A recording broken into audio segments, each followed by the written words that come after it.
காலை நேர பிரதான செய்திகள். செய்திகளினூடாக நர்மதா சிறில் முதலில் தலைப்பு செய்திகள். இன்று முதல் உச்சத்தில் பேருந்து கட்டணம். சிறுவர்களுக்கு விடுக்கப்பட்டுள்ள அவசர எச்சரிக்கை. பெற்றோர்களை அவதானம். வெளிநாடொன்றில் 100க்கும் மேற்பட்டவர்களுடன் சென்ற இராணுவ விமானம் விழுந்து நொறுக்கியது.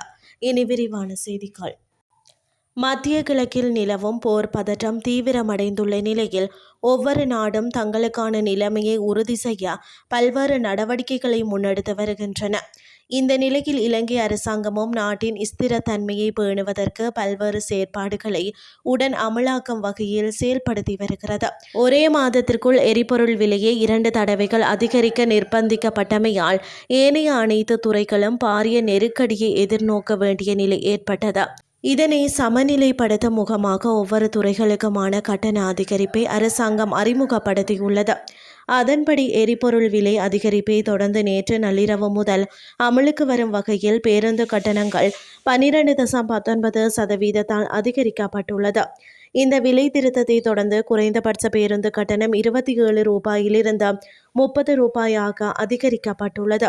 இதற்கிடையில் 2159 ரூபாயாக இருந்த அதிகபட்ச கட்டணம் 263 ரூபாவால் அதிகரிக்கப்பட்ட புதிய கட்டணமாக 2422 ரூபாய் அறிவிக்கப்பட்டுள்ளது.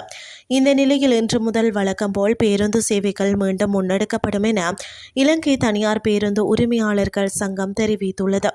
இதற்கிடையில் அரசாங்கத்தால் அறிவிக்கப்பட்ட எரிபொருள் விலை திருத்தத்திற்கு இணங்க முச்சக்கர வண்டிகளுக்கான கட்டணங்களும் அதிகரிக்கப்பட்டுள்ளன. நாட்டில் நிலவும் கடும் வெப்பத்துடனான வானிலை காரணமாக சிறுவர்கள் நீர் சோர்வினால் பாதிக்கப்படுவதை தவிர்க்க பெற்றோர்கள் அவதானத்துடன் இருக்குமாறு சுகாதார அதிகாரிகள் அறிவுறுத்தியுள்ளனர்.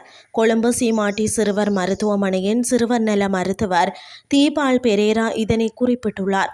அதிகப்படியான தூக்க கலக்கம் அல்லது சோம்பல், பசியின்மை, உடல் வலி போன்ற அறிகுறிகள் சிறுவர்களிடம் தென்பட்டால் அவர்கள் நீர் சோர்வினால் பாதிக்கப்பட்டுள்ளனர் என்பதை புரிந்து கொள்ள வேண்டும் என அவர் தெரிவித்துள்ளார். இவ்வாறான நிலையில் சிறுவர்களுக்கு அதிகளவு நீர் மற்றும் இயற்கையான பானங்களை வழங்குவது அவசியமாகும் என அறிவுறுத்தப்பட்டுள்ளது. வெப்பமான வானிலை காரணமாக சிறுவர்களுக்கு சரும தடிப்புகள் மற்றும் தொற்று நோய்கள் ஏற்படும் அபாயம் அதிகரித்துள்ளது. எனவே குழந்தைகளை ஒரு நாளைக்கு குறைந்தது 2 முறையாவது நீராடச் செய்யுமாறு மருத்துவர் தீபால் பெரேரா அறிவுறுத்தியுள்ளார்.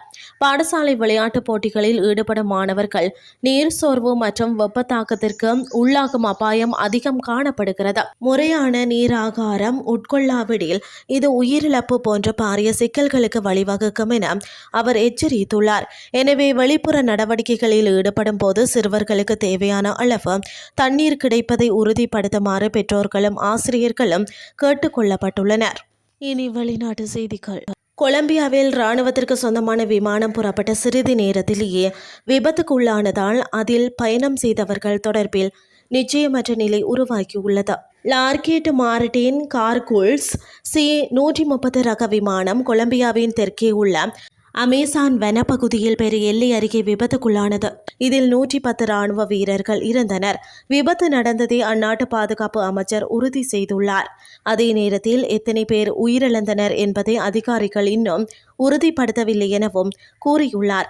தகவல் அறிந்த மீட்பு படையினர் சம்பவ இடத்திற்கு விரைந்துள்ளனர். இந்த விபத்துக்கு கொலம்பிய ஜனாதிபதி பெட்ரோ கவலை தெரிவித்துள்ளார். இந்த விபத்தில் எந்த உயிரிழப்பும் இருக்காது என நம்புவதாக கூறியுள்ளார்.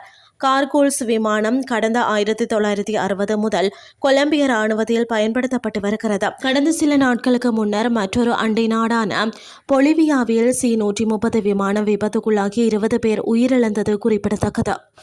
இத்துடன் செய்திகள் யாவும் நிறைவடைகின்றது. அடுத்த இரவு 8:30 எதிர்பாருங்கள். நன்றி.